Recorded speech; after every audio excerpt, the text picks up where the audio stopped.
I recently bought Frontier's GoWild Pass, so you don't have to, and I'm going to fill you in on all of the pros and all of the cons so you can figure out if the GoWild Pass might be a good fit for you. I'm Rachel. I share credit card hacks and I teach you how to use your points to book business class flights. So consider subscribing if that sounds interesting. And a big thumbs up would really help this channel grow. So I super appreciate that. Now, let's dive into things. So the GoWild Pass was recently on sale for $299 when I made the purchase. I'm not sure what price it is at right now. Definitely give it a Google. But it was $299 for unlimited flights from now until April 2027. So that was like a year and a half's worth of flights. And I thought that was a pretty good deal. I was a little bit hesitant at first to buy it because I'm a Delta girl. I'm used to my Delta comforts and I have my Delta status. I'll talk about that at some point in the future, how to get Delta status, the easiest way to go about it. But I was thinking I was planning to do a bit more personal travel throughout next year. And if I could do that on the cheap, it would make a lot of sense for me. And so I ended up pulling the trigger and purchasing the GoWild Pass. Now, if you're not familiar with what the GoWild Pass is, it's Frontier's unlimited flights pass where you only pay a few dollars for the flight. It's essentially like the taxes and fees and $1 per leg of your flight. But the catch is you can only book it the day before. So that means a flight from LA to Denver might cost you $16. And that's fantastic. That's a really good deal. But you can't plan in advance. You can literally only plan the day before. So for people that are needing to get somewhere specific on a specific date, this might not be the right thing for you. But if you're really flexible and you don't mind kind of going with the flow and booking last minute, then you could consider getting the GoWild Pass and not be, too nervous about it. So I'm one of these last minute type flyers and I thought, why not? It's not going to hurt to give it a go. And so give it a go, I did. Now, at the same time that the GoWild $299 sale pass was being advertised, there was a status match promo going on. And so you could input your status from Alaska or JetBlue or Spirit or one of these other carriers. And you didn't even need to have status per se. You just had to have a membership account number. And then you would get gold status with Frontier for $69. And gold status with Frontier is actually pretty useful because you get a free carry-on bag.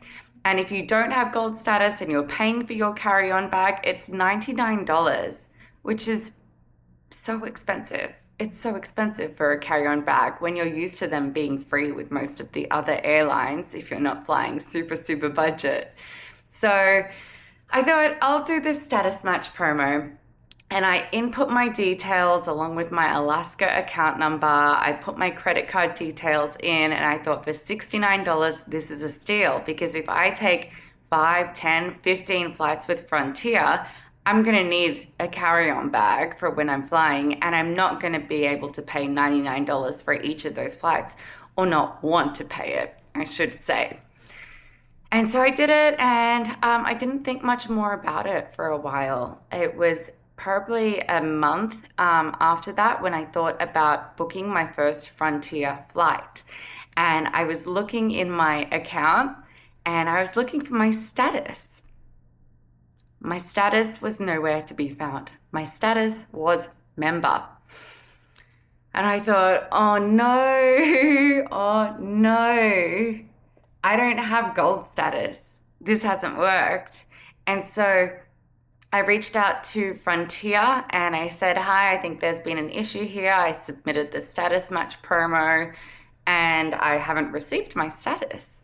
And they said, no, sorry, we have no record of you submitting. We have no record of payment. So therefore, no status match promo for you.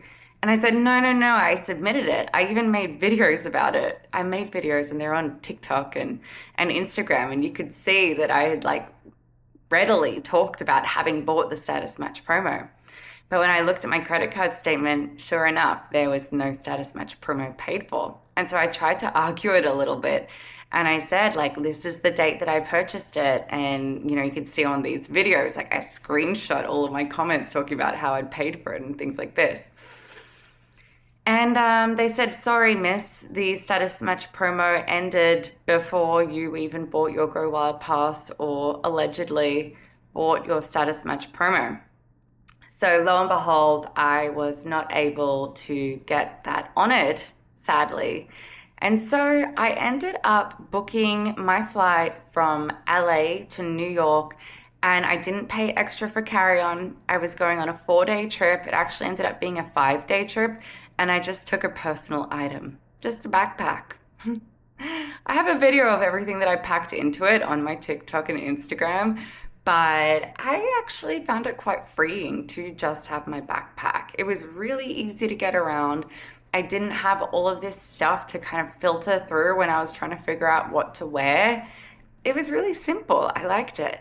But I am that kind of person. Even if I'm going to Europe for 3 weeks, I'll try get away with just carry-on luggage. I really try to avoid checked baggage because it goes missing, or having to wait to check it in and to get it from baggage claim. I just want to be agile. I just want to be able to get through the airport quickly. I want to be able to move freely through the cobblestone streets of the city that I'm in, you know?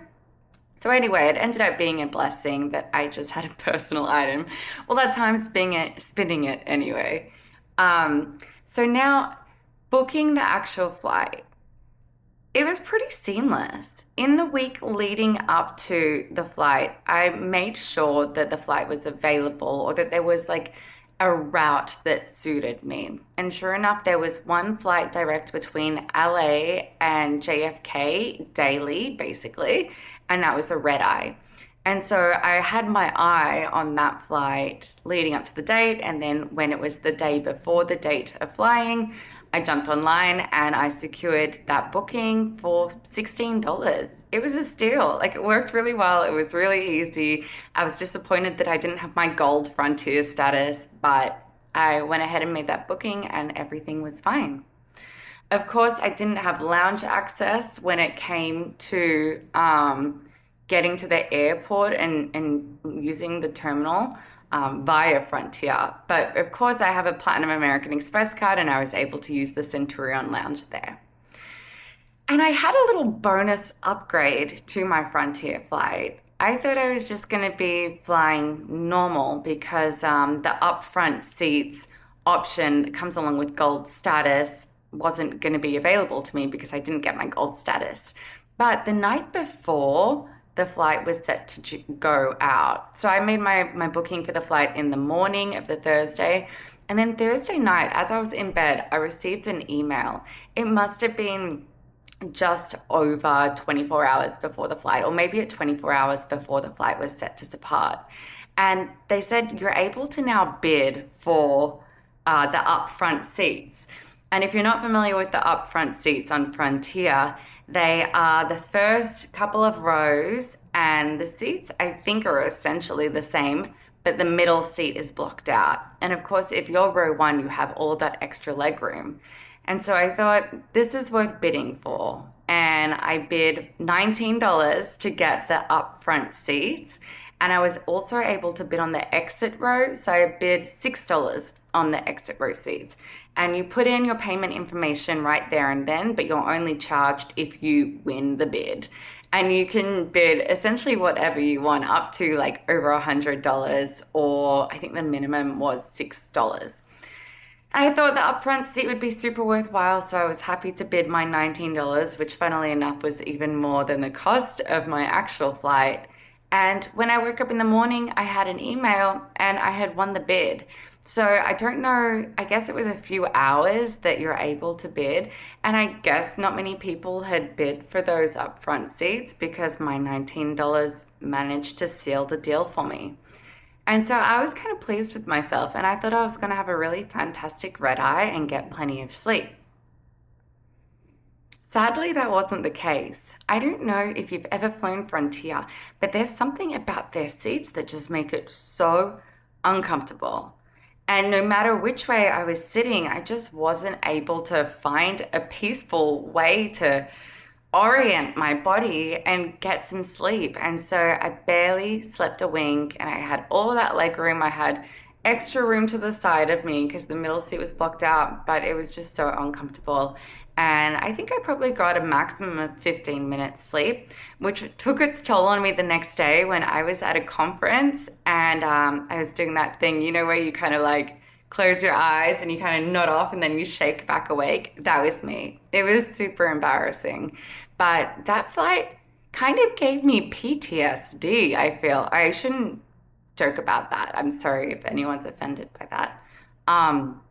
But it made me really fear Frontier flights because of the discomfort that I was in sitting in that seat for the red eye.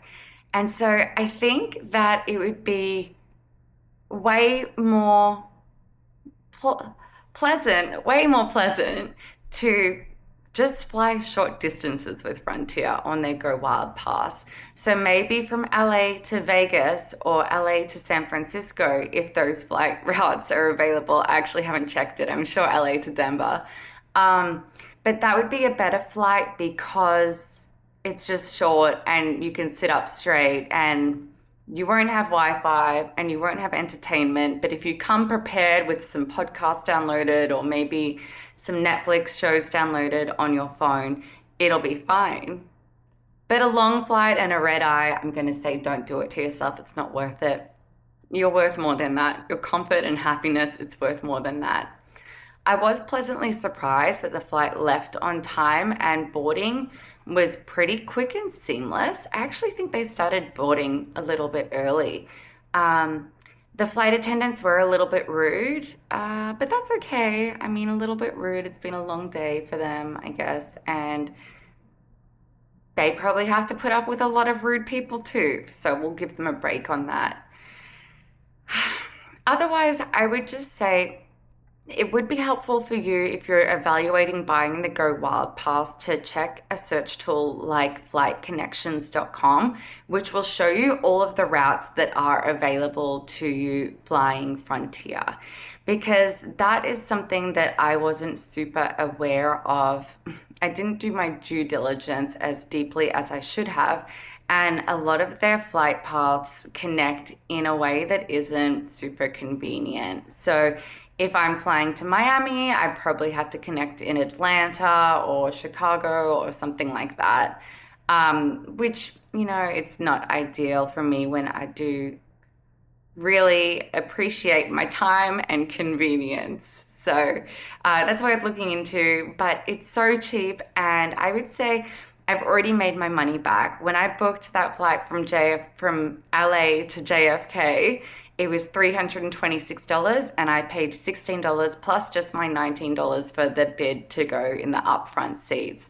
So I think it's super worthwhile if you're looking to save money, if you want to get out and see a lot of the country, or if you live in a Frontier hub. This is probably worth your dollars.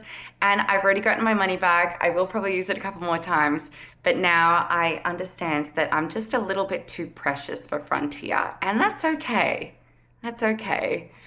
Anyway, I hope this video was helpful. If you have the GoWild Pass, I would love to know what you think of it, so drop a comment below. Subscribe if you haven't already, and stay tuned for the next video. There will be more of this chat style. And yeah, thanks for being here.